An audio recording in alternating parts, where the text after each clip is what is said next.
열왕기 하말씀 10장 12절로 27절까지 말씀 같이 읽습니다. 시작.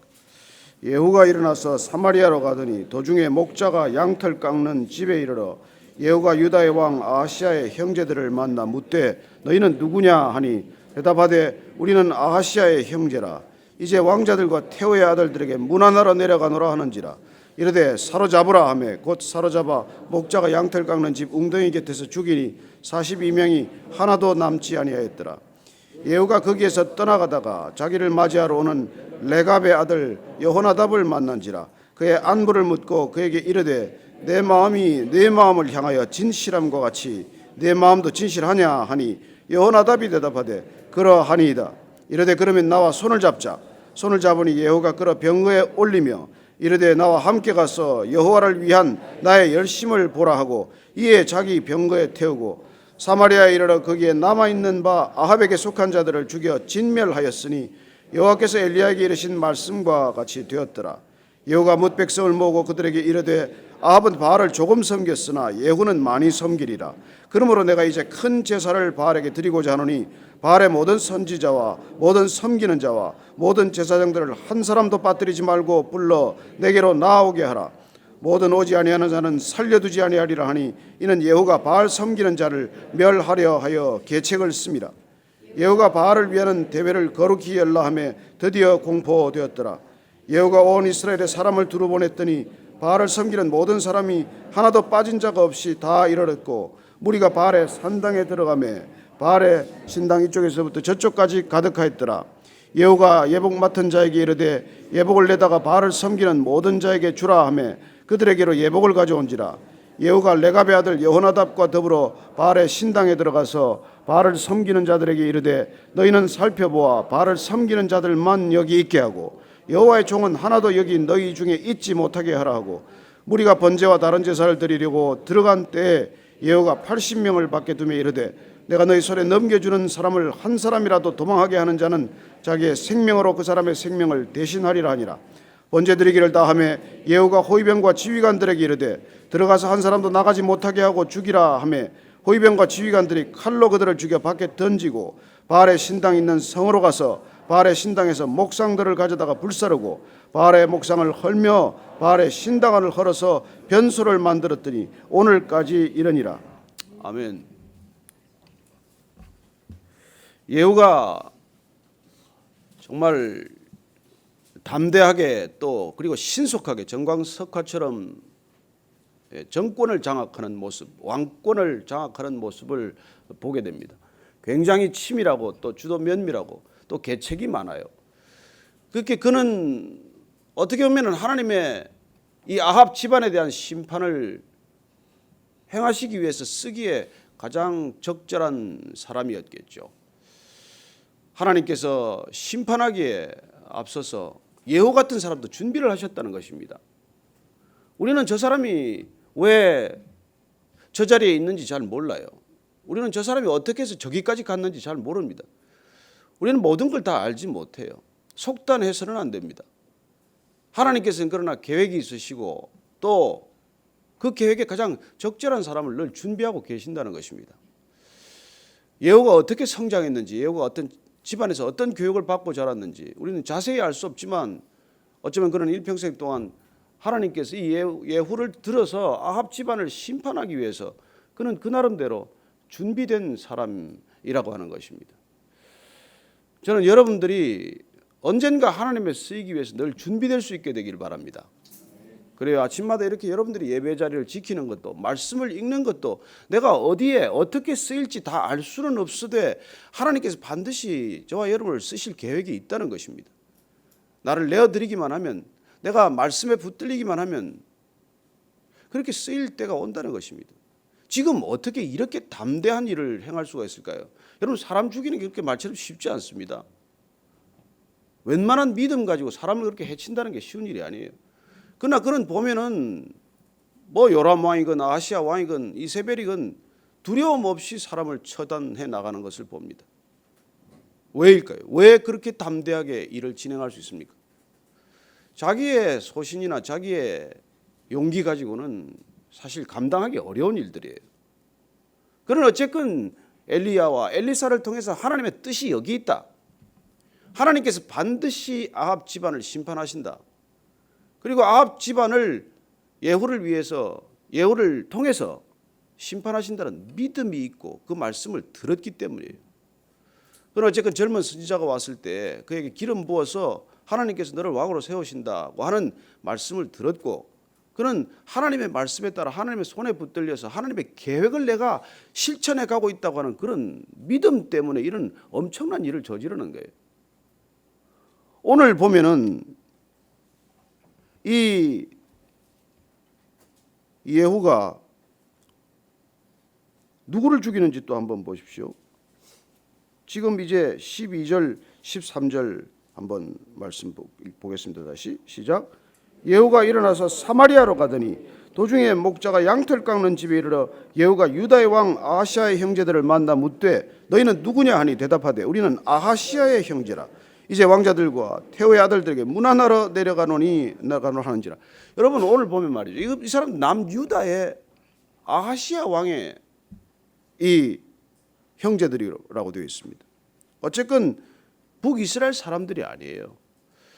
그는 남유다의 아하시아 왕도 아합과의 인척인 관계로 처단했지만, 그러나 오늘 이 42명의 목숨을 잃는 것을 보면 어떻게 보면 조금 과하다는 생각이 들죠. 실제로 나중에 우리가 아모스나 호세 선지자를 통해서 이거 지나치다는 비판을 받게 됩니다.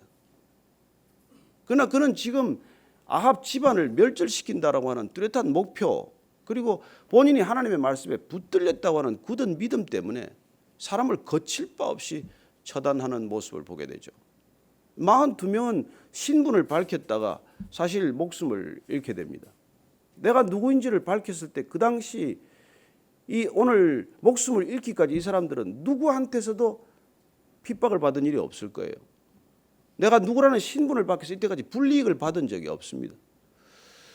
그러나 어쩌면 이들은 지금 어떤 상황이 북이스라엘에 일어났고 어떤 지금 쿠데타가 진행 중인지를 자세히 몰랐기 때문에 본인의 신분을 당당하게 드러냈을 거예요.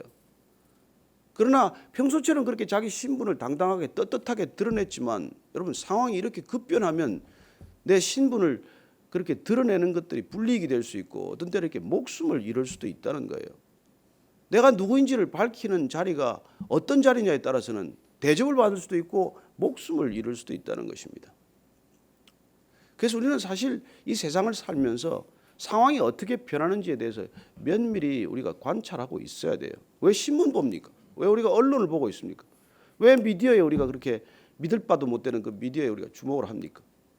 어쨌든 하나님께서는 역사 속에서 일하고 계시고 역사를 흘러가는 물줄기에 우리가 민감하게 지켜봐야 한다는 거예요. 어쩌면 이 사람들은 뭐 잃지 않아도 될 목숨을 잃었을 거예요. 이런 정변이 났다면 그곳까지 안 갔어야 될 것이고, 그야말로 예후가 쿠데타의 주역이라는 걸 알았더라면 만나서 이렇게 당당하게 자기 신분을 자랑처럼 밝히지 말았어야 될 일이겠죠.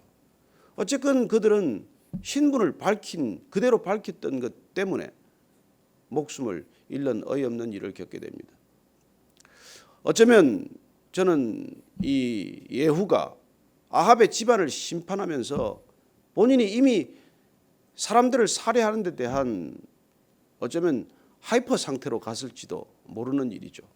그래서 그는 지나치게 사람들에 대해서 지금 가혹하고 냉혹한 면모를 보게 된다는 것입니다. 42명 아시아의 집안, 그 사람들이 북여호람의 집안도 아니고 아합의 직계 자손도 아니지만은 하여튼 오늘 냉정하게 이렇게 그들을 처단하는 그런 모습 가운데서 예후에 대한 여러 가지 조짐들을 보게 됩니다.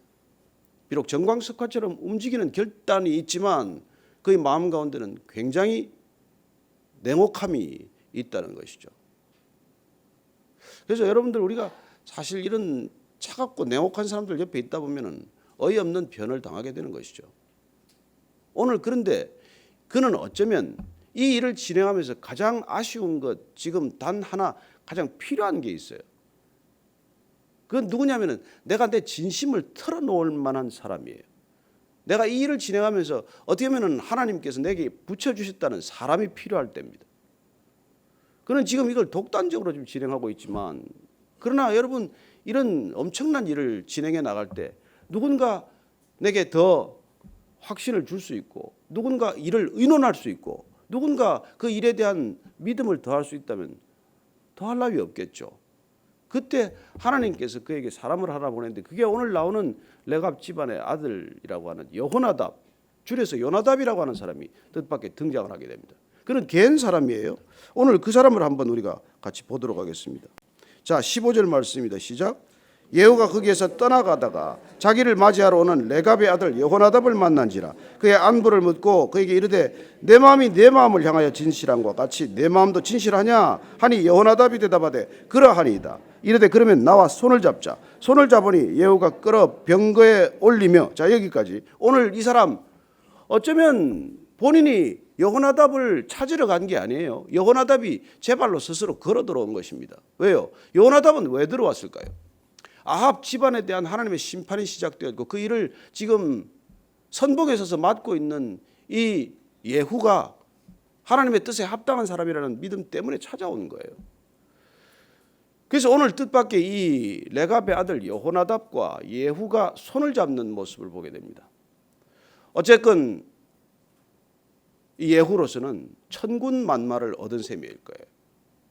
여러분, 이런 엄청난 일을 진행할 때 내심 불안이 왜 없겠습니까? 비록 하나님의 말씀을 붙들고 이런 엄청난 일을 진행하지만 그러나 사람이 왜 그립지 않겠습니까? 여러분, 누구나 그렇지 않습니까? 정상에 올라가면 누구하고 속을 터놓습니까? 사실 단 한 사람도 마음을 터놓을 사람 없어요. 모든 결정은 혼자 내려야 하고 때로는 혼자 책임을 져야 하는 일들의 중압감에 시달리지 않습니까? 어쩌면 때로 하나님은 멀게 느껴지고 사람은 가깝게 느껴질 때 하나님께서 붙여준 사람이다, 하나님께서 보내준 사람이다, 동역자다 하는 그런 소중한 사람들을 그리워할 때 하나님께서 이 레갑의 아들 여호나답을 보내준 것이죠. 여호나답이 왔을 때 그는 물어봅니다. 내 마음이 진실한 것 같이 너도 진실하냐? 그래서 이 사람을 믿고 덥석 자기 타고 가던 전차에 태우는 그런 결정을 하게 되죠. 자, 그러면 우리가 여호나답이라는 사람은 누구냐? 그리고 이 레갑은 누구냐? 그리고 이 조상들은 도대체 어떻게 된 사람들이냐? 이걸 조금 알 필요가 있어요. 우리는 이 사람들이 겐 족속이라는 사람들이라는 것을 우리가 이해할 필요가 있습니다. 겐 족속이란 여러분들 보시면 알겠지만은 이게 출애굽기에서부터 나오는 사람들이에요. 그 이전부터. 그래서 이 모세의 장인 이드로가 겐 족속이었다 이렇게 되어 있습니다. 그리고 그 아들 또 호밥이 나중에 모세의 길을 이렇게 안내하는 것을 보게 되죠. 사사기로 오면은 그 야엘이라고 하는 여성이 이 시스라를 뭐 이렇게 말뚝으로 장말 말뚝으로 죽이는 모습이 나오는데 그때 야엘의 남편 헤벨이 겐 족속으로 되어 있어요. 굉장히 의로운 사람들이고 그리고 이 레갑이라고 하는 사람은 겐 족속 중에서도 한 1파를 형성하지만은 이 족속들이 정말로 대단한 결심을 하고 평생 자기 가족 중에서 누구도 포도주에 입에 대지 말라는 명령을 300년 가까이 지킨 사람들이에요. 그래서 이 사람들은 이 레갑 족속은 가나안 땅에 들어와서 여호와 신앙을 하나님에 대한 믿음을 굳건히 지켰던 사람들입니다. 어느 정도로 지켰냐면 이 사람들은 집을 짓지 않았어요. 이 사람들은 끝까지 장막 생활을 했습니다. 이 사람들은 포도주를 담지도 않았고 마시지도 않았어요. 이 사람들은 재물을 늘리지 않았습니다. 삶을 정결하게 하나님 중심의 신앙으로 가져가기 위해서 이 사람들은 끝까지 신앙을 지켰던 사람들이죠.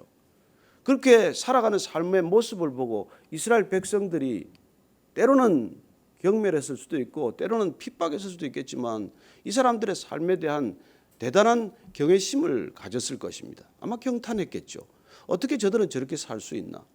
모든 이스라엘 백성들이 가나안 방식의 삶에 젖어들고 가나안 방식의 우상 숭배에 빠졌을 동안 이 겐 족속들은 그 믿음을 굳건히 지켰다는 것입니다. 그리고 믿음을 지키기 위해서 그 삶의 양식을 흐트러뜨리거나 바꾸지 않았다는 거예요. 여러분, 왜 돈 벌고 싶지 않겠습니까? 왜 큰 기업 하고 싶지 않겠어요? 근데 제가 아는 한 분은 평생 한 40년간 기업을 키우지 않았어요. 그래서 신기해서 물었어요. 왜 기업을 하는데 안 키웁니까? 본인은 기업이 크는 데 목적이 있는 것이 아니라 같이 시작한 창업 멤버들하고 같이 끝까지 마치는 게 목적이라는 얘기를 해요. 뜻밖의. 어쩌면 이 겐 족속이 그런 마음을 가졌다는 것입니다. 돈을 더 벌고 싶은 시대, 더 많은 수익을 창출하고 싶은 시대, 늘 이윤을 극대화하고 싶은 그런 우리 자본주의적 스피릿이 강한 시대를 살지만 이 사람들이 돈보다도 사람을 가치 있게 여기고 그리고 환경보다도 하나님을 더 소중하게 여겼다는 것은 대단한 믿음의 그 태도들 아닙니까? 그래서 이 여호나답이라고 하는 사람을 하나 태웠다는 것은 그야말로 온 국민의 신앙적 상징적 인물을 하나 얻었다는 뜻이죠. 그래서 이 예후가 종교적 정통성을 회복하기 위한 소중한 파트너를 만난 셈이죠. 그래서 오늘 우리가 이후에 일어나는 일들을 보면 비록 끔찍한 일이긴 하지만 바알 선지자들, 바알을 숭배했던 모든 제사장들을 한 칼에 다 처단하는 그런 결단을 다시 내릴 수 있게 되는 것이죠. 그래서 어쩌면 예후 혼자서는 감당하기 어려웠을 결정들을 여호나답과 함께 이루어가면서 이 이스라엘 백성들에게 정치적 격변 이후에 반드시 겪어야 할 종교적 결단과 신앙 회복에 대한 그런 놀라운 이 결정들을 보게 되는 것입니다. 전체적으로 기술한 모습을 보면 끔찍하고 어떻게 보면 사람을 속여서 나는 더 큰 제사를 드리고자 한다. 그래서 바알 신당에다가 모든 북이스라엘의 바알 제사장들을 다 불러 모으고 신당을 섬기는 사람들을 다 불러 모아서 80명 군사를 배치하고 남김없이 다 죽이는 엄청난 일을 저지르지만 어떻게 보면 대학살극과도 같은 것이죠. 그러나 마치 우리가 엘리야가 갈멜 산에서 바알 선지자 400명을 그렇게 대결하고 처단했듯이 신앙의 회복을 위해서 그야말로 대담한 결정을 하게 되는 것입니다. 저는 오늘 이 과정을 우리가 읽어가면서 그러나 한 가지 우리가 주목해야 할 것이 있습니다.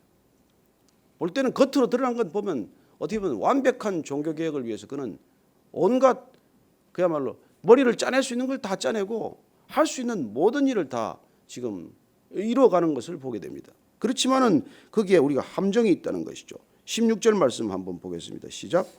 이르되 나와 함께 가서 여호와를 위한 나의 열심을 보라 하고 이에 자기 병거에 태우고, 여기 우리가 가장 주목해야 될 단어가 바로 열심이라고 하는 것입니다. 이 예후의 열심은 정말 놀랄만한 열심이에요. 그건 어쩌면 요람 왕과 아하시야를 처단할 때부터 지금까지 밤에 잠도 제대로 못 잤을걸요. 밤마다 하루하루가 긴장의 연속이고 내일은 무엇을 할 것인가, 내일은 또 누군가를 처단해야 할 것인가, 그야말로 피말리는 시간이 진행이 될 것입니다. 비록 여호나답을 얻었다고 하지만 이후에 그야말로 북이스라엘의 새로운 왕조를 탄생시키기 위한 노력은 상상을 초월한 노력일 거예요. 그래서 이 열심이란 그야말로 아합 왕조 전체를 멸망시키는 열심이고 예후 왕조라고는 새로운 왕조를 일으키는 열심이에요. 이런 열심 세상에서 보기 어렵습니다. 여기 앉으신 분 누구 가운데 이만한 열심이 쉽겠습니까? 그러나 이 열심이 일을 이루는 원동력이긴 하지만은 나중에 결국 일을 그르치는 요인이 된다는 것이죠. 오늘 그는 나의 열심을 여호나답에게 보여주겠다고 결심을 합니다. 여러분, 여기가 위험한 출발이라는 것이죠. 이 열심, 누구보다도 열심, 이 열심이 누구의 열심이라고 말합니까? 나의 열심이에요. 나의 열심. 여러분, 나의 열심은 궁극적으로 나의 목적을 추구하는 열심이에요. 여러분, 이 열심이 없으면 아무 일도 못합니다. 이 열정이 없으면 아무 일도 되지 않아요. 그러나 이 열심, 겉으로 보면 하나님의 일을 다 이루는 듯한 열심이에요. 얼마나 대단합니까? 아합 왕조를 철저히 다 뿌리 뽑는 그런 열심이고, 온 북이스라엘 땅에 바알 선지자를 다 죽이는 열심이고, 그래서 열심이라고 하는 단어는 거기 열정도 있고, 거기에 질투도 있고, 거기에 시기도 있고, 그리고 그게 다 뭉뚱그려져 있는 단어예요. 여러분, 그 열심에 때로는 질투가 있고, 이 단어는 하나님께도 쓰이는 단어입니다. 하나님의 열심이라는 표현이 있지 않습니까? 그리고 하나님도 열심이 있어요. 인간도 열심이 있어요. 근데 하나님의 열심은 어떤 열심입니까? 모든 인류를 구원하기까지 쉬지 않는 열심이에요. 그분의 목적은 살리는 것이 목적이고 구원하는 것이 목적인 열심입니다. 그러나 오늘 이렇게 예후가 보면 본인이 여호와를 위한 나의 열심이라고 표현할 때 그 나의 열심은 하나님의 열심과 꼭 같은 열심이냐고 하는 것이죠. 앞으로 진행되는 과정들을 보시면 알겠지만 이 예후의 누구와도 비할 수 없는 열심, 열정, 그런 것들이 결국은 북이스라엘의 새로운 왕조를 출범시키고 아합 집안, 4대째 내려왔던 아합 집안을 멸절하는 그런 놀라운 열심이지만 그 열심이 또 하나의 덫이 될 수도 있다는 것이죠. 오늘 본문까지는 보면 그 열심이 그야말로 질풍노도처럼 북이스라엘을 바꾸어가는 열심입니다. 한 인간의 열심이 이렇게 대단할 수가 있구나, 이렇게 놀랄만한 열심을 가지고 있구나, 그렇게 보여지는 열심이지만, 그러나 그 열심이 나의 열심이 될 때는 어쩌면 하나님을 위한 열심처럼 보이지만 언젠가는 그 열심의 본색이 드러난다는 것입니다. 저는 우리가 신앙의 길을 간다는 것은 나의 열심이 하나님의 열심으로 바뀌는 과정이라고 믿습니다. 하나님의 열심은 인간 개인의 열심과 다릅니다.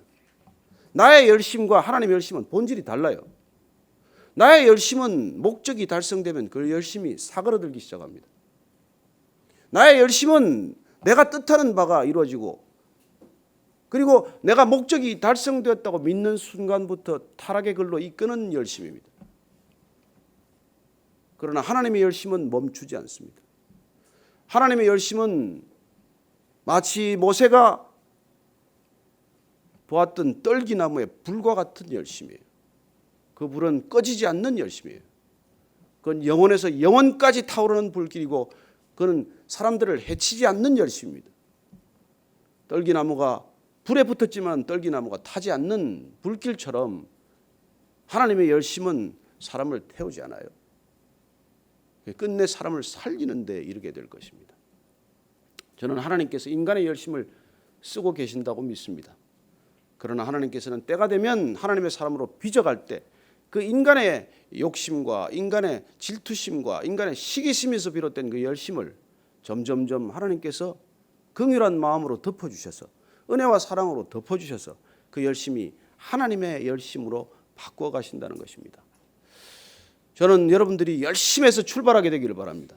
그러나 내 열심이 어느 날 하나님의 열심으로 바뀌는 것을 경험하게 되기를 바랍니다. 내 열심은 누군가를 힘들게 만듭니다. 내 열심은 누군가를 결국 상하게 만들고 상처를 입히는 열심이 되고 말 것입니다.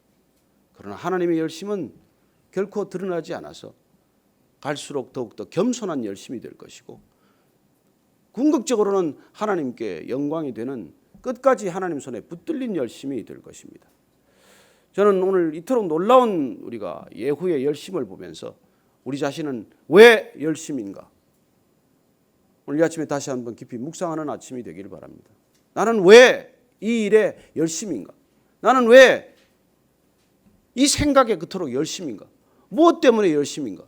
그 진정한 열심의 동기를 한번 우리 모두가 스스로 한번 짚어보고, 그리고 그 열심이 정말 진정 하나님으로부터 온 열심, 그래서 하나님을 위한 열심인지, 아니면 나로부터 온 열심, 그리고 궁극적으로 나를 위한 열심인지, 우리 모두가 주님 앞에 신실하고 정직한 시간이 되기를 축원합니다.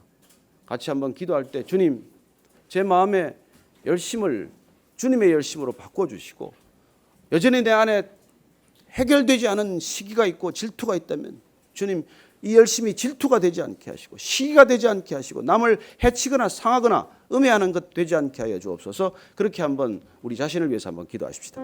하나님 아버지, 주님, 저는 왜 열심입니까? 나는 왜 열심으로 오늘 이 아침에 나옵니까? 아침마다 왜 열심입니까? 주님, 저는 왜 열심을 다하고 있습니까? 무엇을 위한 열심이고? 하나님, 이 열심이 진정 하나님을 위한 열심이 되게 하시고 하나님으로부터 온 열심이 되게 하셔서 끝까지 주님 손에 붙들린 우리의 생애가 되게 하여 주옵소서. 누군가를 힘들게 하는 열심이 되지 않게 하시고 누군가를 괴롭히고 누군가의 생명을 빼앗는 열심이 아니라 사람을 살리고 사람을 구원에 이르게 하고 하나님의 영광을 드러내는 하나님의 열심 되게 하여 주옵소서. 하나님 아버지, 제가 무엇 때문에 열심입니까? 게으른 것보다야 100번 1000번 낫지만 나태한 것보다 주저앉아 있는 것보다는 비교할 수 없는 좋은 성품이지만, 그러나 저는 무엇 때문에 열심인지 주님 앞에서 다시 한번 정직하고 주님 앞에서 진실하기를 원합니다. 이 열심 나로부터 비롯된 것 아니기를 원하고 하나님으로부터 온 열심이기를 원합니다. 하나님께서 정말 쉬지 않는 열심으로 이 땅에 모든 사람 구원에 이르게 하기를 갈망하듯 아버지의 열심으로 아버지의 일을 감당하는 아버지의 영광이 되는 열심이 되게 하여 주옵소서. 하나님, 우리가 날마다 이 열심 때문에 남을 힘들지 않게 하시고 내 열심 때문에 내 의와 그리고 내 이름이 드러나기를 갈망하는 숨겨진 그런 동기들이 사라지게 하시고 오직 성령의 기름 부으심으로 성령의 충만케 하심으로 주님의 열심 되게 하여 주옵소서.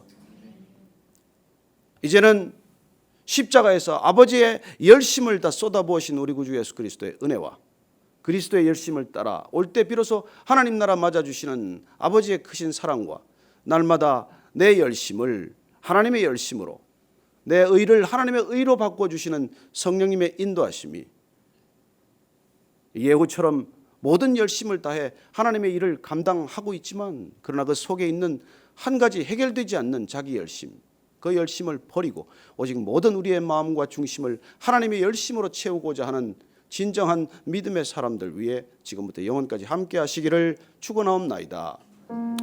아멘.